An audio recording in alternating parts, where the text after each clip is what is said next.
The clinking of glasses and bursts of laughter echoed from my sister Rachel's house across town, but my own phone screen stayed blank. No calls, no texts, no happy birthday. I sat at my dining table staring at the untouched cake I'd bought myself, 32 wax candles drooping as if they shared my defeat. My hands trembled with fury and heartbreak as I scrolled through the family group chat. Photo after photo showed my parents beaming beside Rachel in her new designer dress, my brother raising his glass high. My mother had typed, "So proud of you, honey. This dinner is all about celebrating you. Not a single mention of me. Not a single word that I was alive. Let alone that it was my birthday." I slammed my phone down, breath shuddering. My husband Tyler stepped into the room, freezing at the sight of my red-rimmed eyes and the cake still untouched. "Leia, they really didn't call." His voice cracked. I shook my head, throat burning. Not one. They didn't just forget. They chose Rachel on my birthday.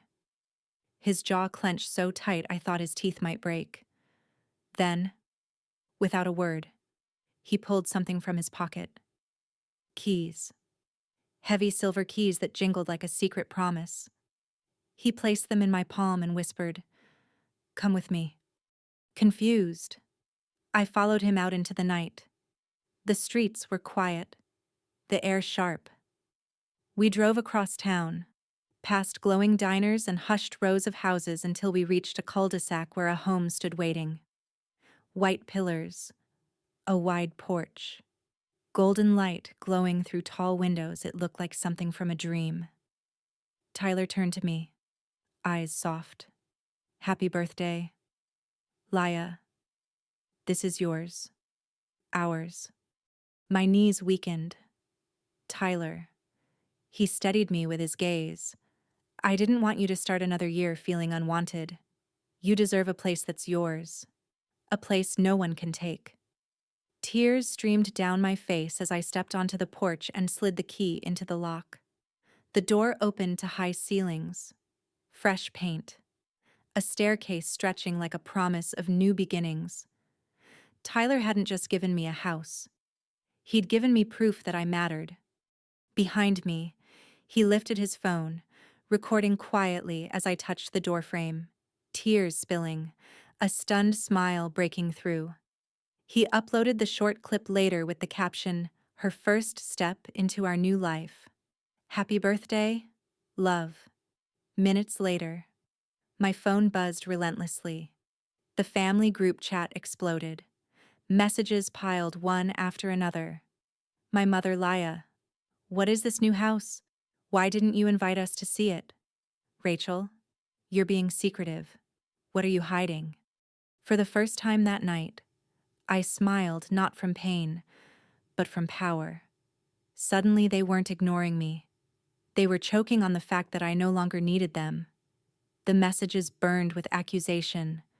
My father demanded to know why I'd embarrassed the family. My brother sneered. "A house on your salary, who really paid for this?" Each word should have hurt, but instead it hardened me.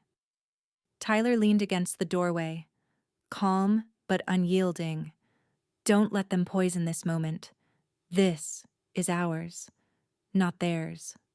I looked at the empty space where our furniture would soon go, my chest aching. It's not fair. They've ignored me for years. Now they only care because they feel left out. His hand pressed warmly to my back. "Exactly. And that's why this is powerful. You're not begging for a seat at their table anymore. You've built your own. And you decide who walks in." Another buzz. Rachel again. "Dad says you should have told us first. We're family. Big decisions like this affect everyone." I nearly laughed out loud. Affect everyone. It wasn't their mortgage, their keys, their name on the deed. A call lit up my screen. "Mom." Against my better judgment, I answered. "Laya." Her voice sharp. "What were you thinking? Do you realize how this makes us look? Rachel's dinner was important. People noticed you weren't there. Then you post this house video. Do you know how humiliating that is for your sister? My grip tightened. Humiliating for Rachel. It was my birthday. None of you came. None of you even said happy birthday. You chose her again. And now you're upset because I finally have something of my own. Silence. Then my father's voice. Cold and dismissive. Don't get dramatic. Birthdays come every year. Your sister had a career milestone worth celebrating. You bought a house without consulting us. That's reckless. My pulse thundered. Consult you? You've excluded me my whole life. And you think this house requires your approval? No, Dad. Not anymore.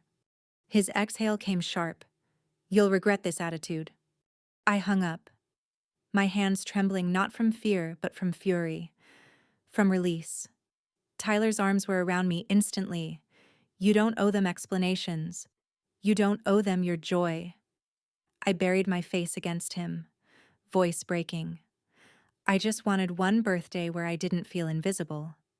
And now they're making it about them. They always will, he murmured. But now, you don't have to play by their rules. We have this house. We have us. That's all you need. I knew he was right. But the night wasn't finished. Because within the hour, Rachel posted her own photo, her in her gown, smug caption beneath. Some people try to steal the spotlight, but I'll always be the star of this family. The comments praised her beauty, her success. Some hinted at me, the other sister. Yet Tyler's video of me stepping into our new home began spreading, too, shared by his friends, by mine, by coworkers who saw the raw joy in my face. This is real love. One comment read, "Her family doesn't know what they've lost," said another. The contrast was sharp, Rachel's vanity against my vulnerability, and people noticed. Then, at midnight, another message from Mark. Mom says you need to apologize to Rachel tomorrow. Dad agrees. Just say the house video wasn't intentional. I stared at the words, jaw tight. Tyler glanced at me, eyes steady. You're not apologizing. Not this time. I shook my head, my voice firm. No. Tomorrow. They'll see just how intentional it was. Morning sunlight spilled across the polished wood floors, the air still rich with the scent of fresh paint. I stood in the kitchen, staring at the vibrating phone on the counter. Another message from Rachel glared up at me. We're coming over. Dad wants to talk face to face. My chest tightened. They were already on their way. Tyler set down his coffee cup with unshaken calm. Good. Let them come. Let them see. His steadiness steadied me. For years, I'd walked into their homes and felt small. Today they would walk into mine, and I refused to shrink. Half an hour later, a silver SUV crunched up the driveway. Out stepped my parents, Mom in pearl earrings and a judgmental stare. Dad in his pressed shirt, as if he were chairing a board meeting. Rachel followed in another designer outfit, lips pursed in disdain, while my brother Mark trailed behind, scrolling on his phone, his smirk widening when he saw the house. They didn't knock.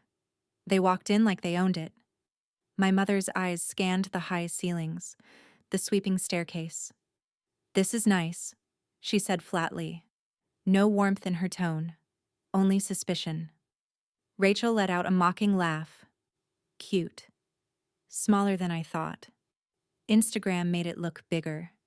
Tyler's jaw tightened, but he remained leaning against the counter, arms crossed. He wasn't going to fight them for me. He wanted me to fight for myself. I drew a breath, grounding myself. This is my home. You weren't invited. But since you're here, let's get something straight. I don't owe you explanations, apologies, or approval. My father's eyes narrowed. His voice was low, condescending. Laya, don't play this game. Families consult each other before making decisions this big. You blindsided us. Do you know how many questions we had to field at Rachel's dinner when people saw that video? Rachel crossed her arms, dramatic as ever. Yeah, you humiliated me. Everyone thought your little stunt was some kind of competition, like you were trying to upstage me. The heat rose in my chest. Upstage you, Rachel. It was my birthday. You and everyone else skipped it to celebrate you. Do you realize how cruel that is? And now, because Tyler gave me something beautiful, I'm the problem. She scoffed, tossing her hair. You've always been jealous. Always. Now you're just proving it by turning everyone against me. I stepped closer, my voice sharp but steady. Jealous for years. I envied the attention you got, but not anymore.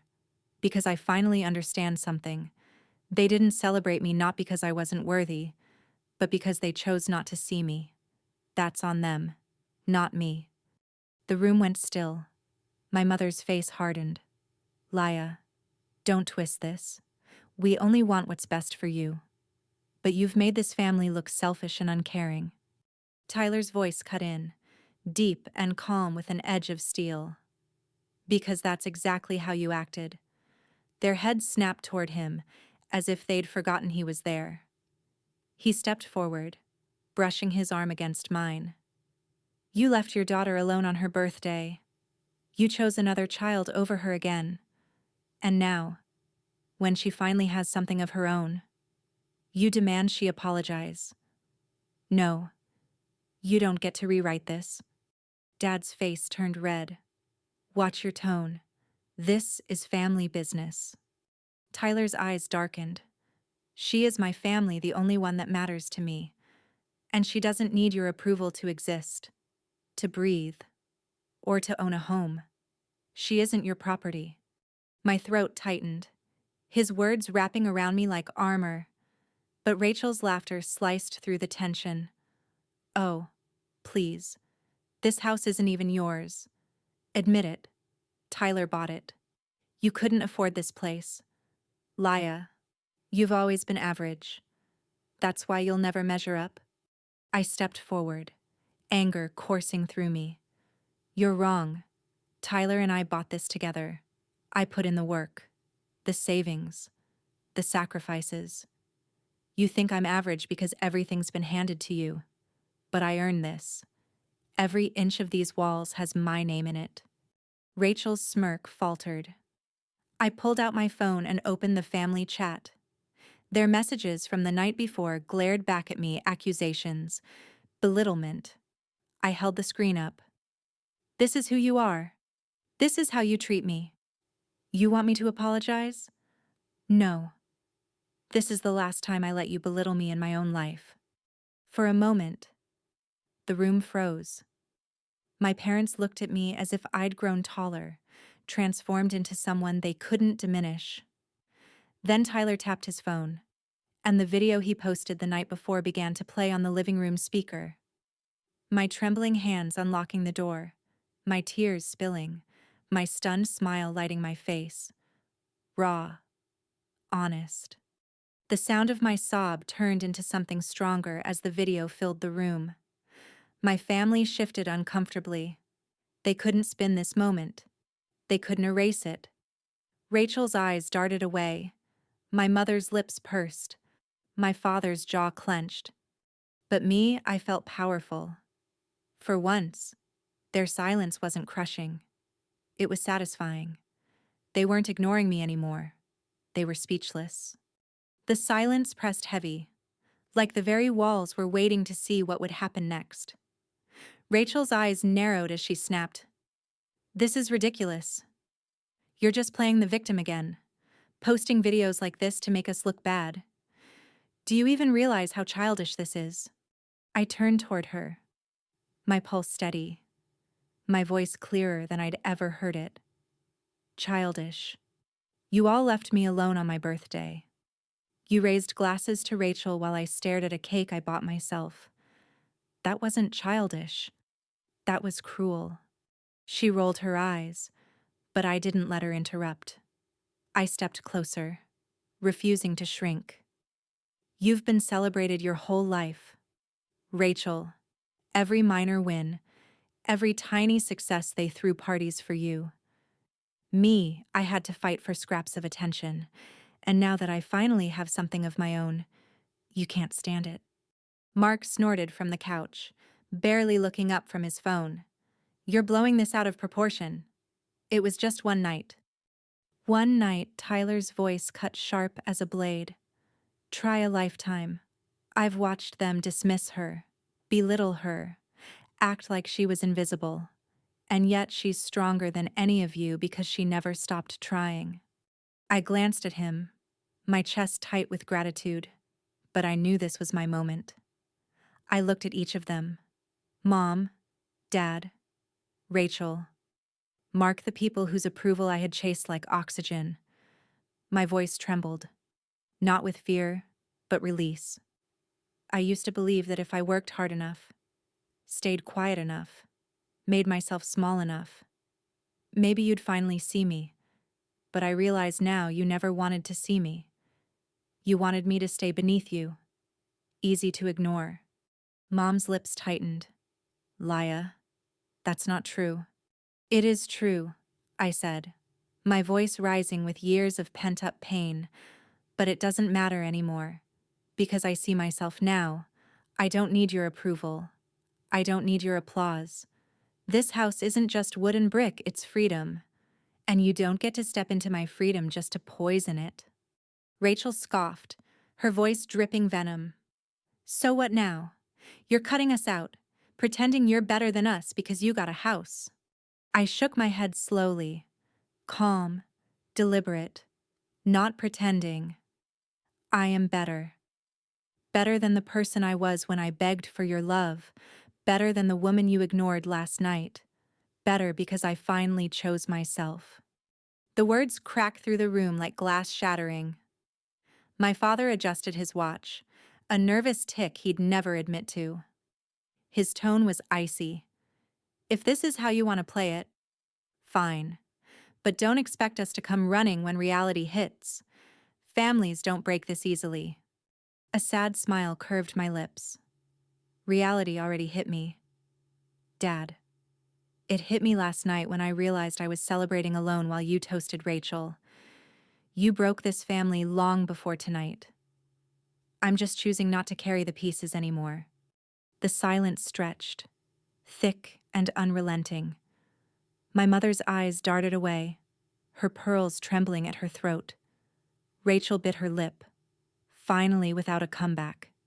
Even Mark's scrolling stilled. Tyler moved to the front door and swung it open, his voice steady, leaving no room for argument. You've said enough. This is Laya's home. If you can't respect her, then you don't belong here.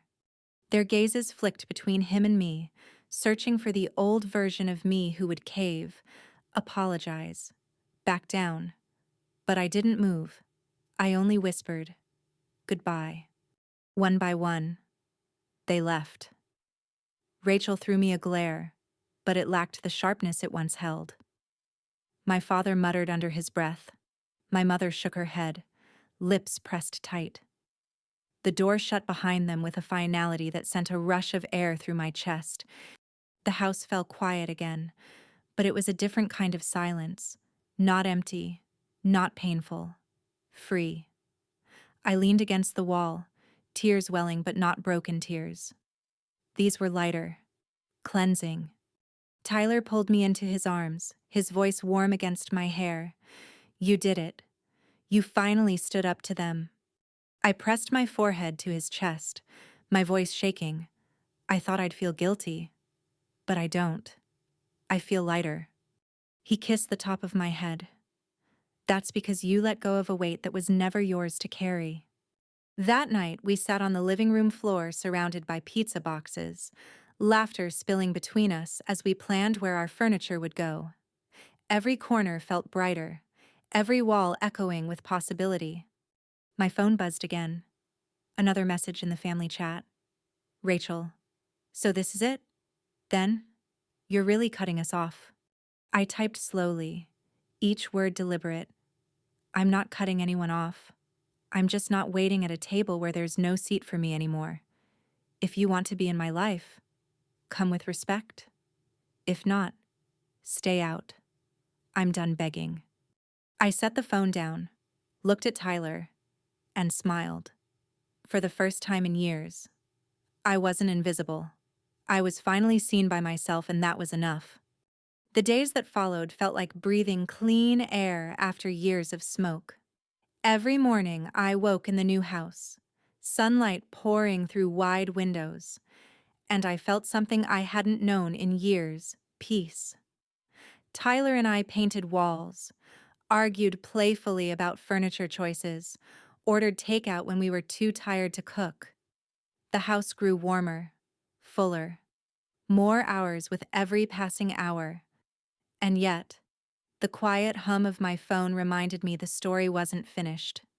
The family group chat pulsed with messages, sometimes guilt-laden, sometimes sharp with resentment. My mother wrote, "We raised you better than this." My father demanded I come to my senses. Rachel's barbs cut deepest. Everyone thinks you're desperate for attention, and yet, the words no longer pierce the way they once had. They slid off me like water on stone, because for the first time, I wasn't standing outside their circle begging to be let in. I was standing in my own circle, my own home, my own life. But what struck me most was the world outside our family bubble.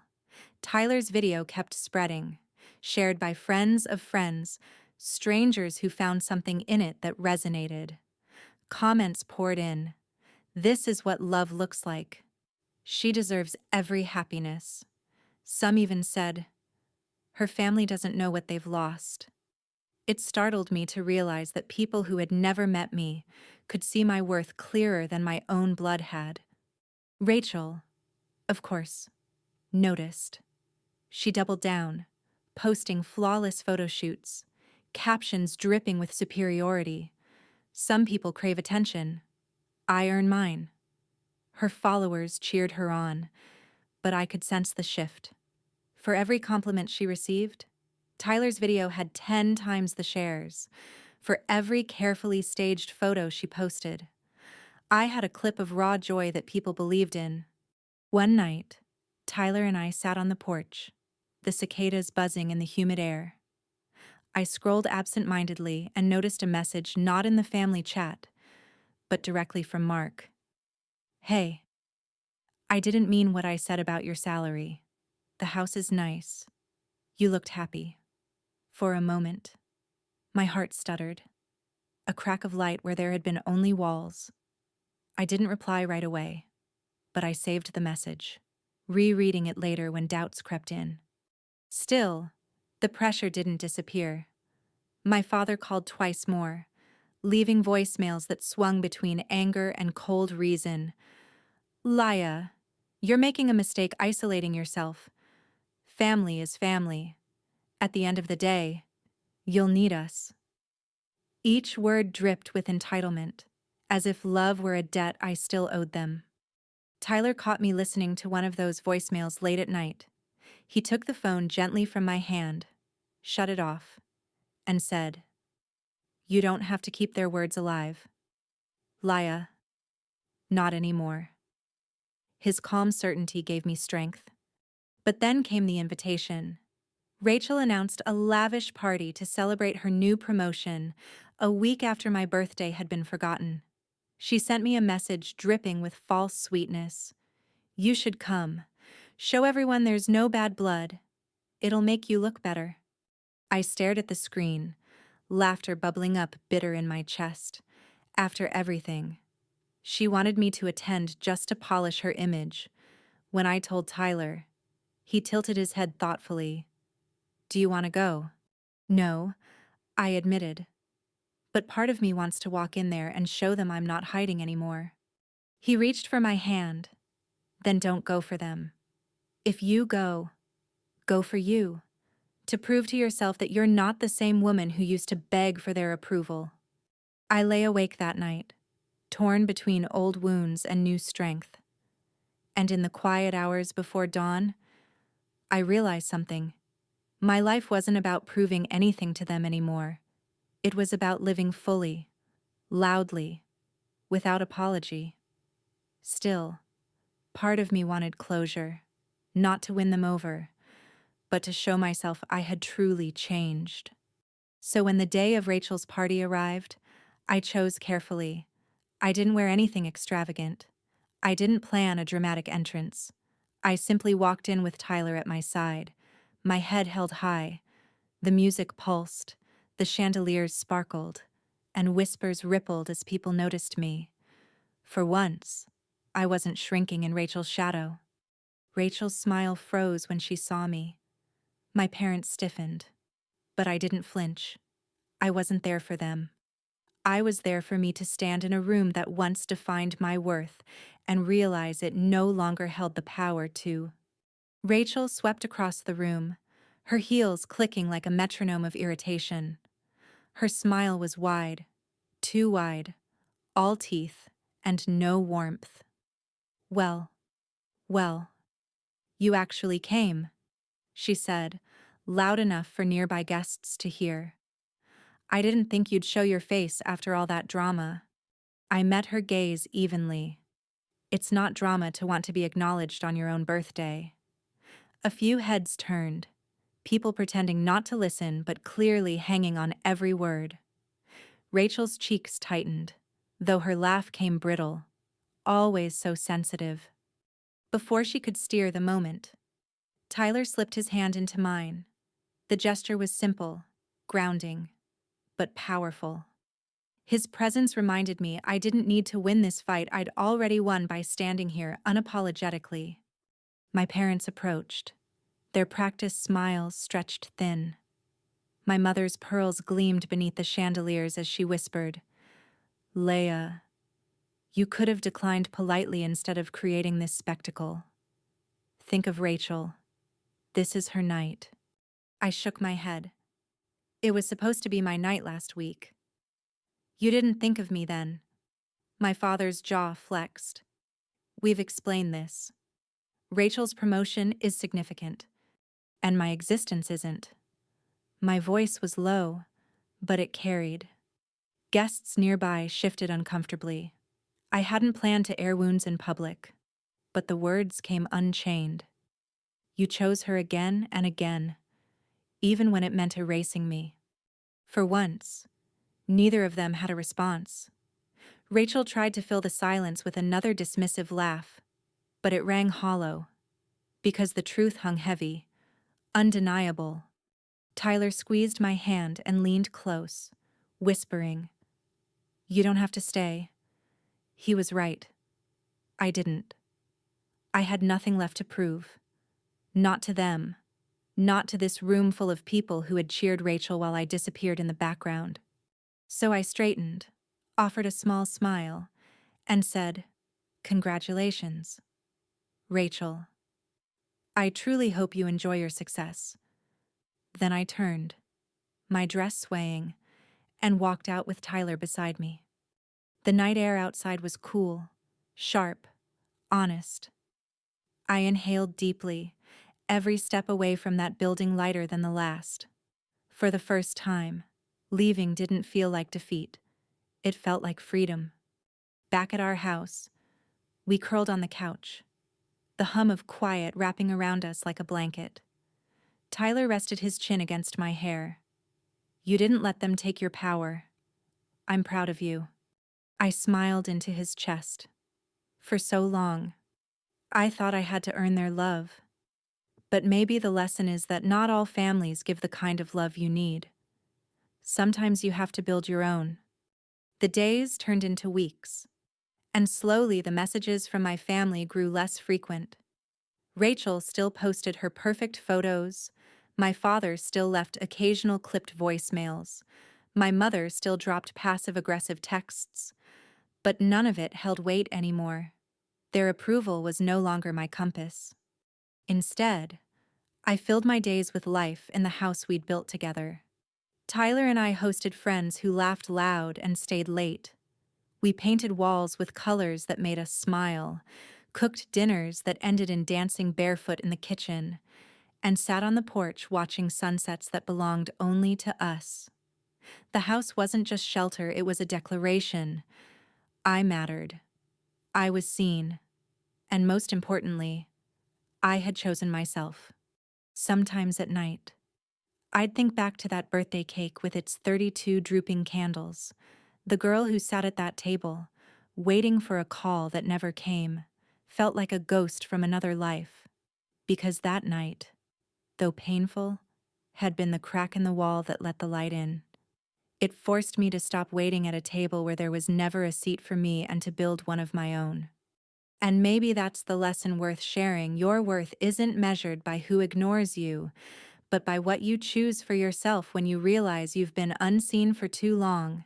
Sometimes the family you're born into won't celebrate you, but you can always choose to celebrate yourself, to stand tall in your own story, to create a home where love isn't rationed but abundant. So if you've ever felt invisible, remember you don't need permission to take up space. You don't need their applause to breathe. You are already enough. If this story touched you, don't forget to like, share, and subscribe for more. And let me know in the comments, what would you have done in Laya's shoes?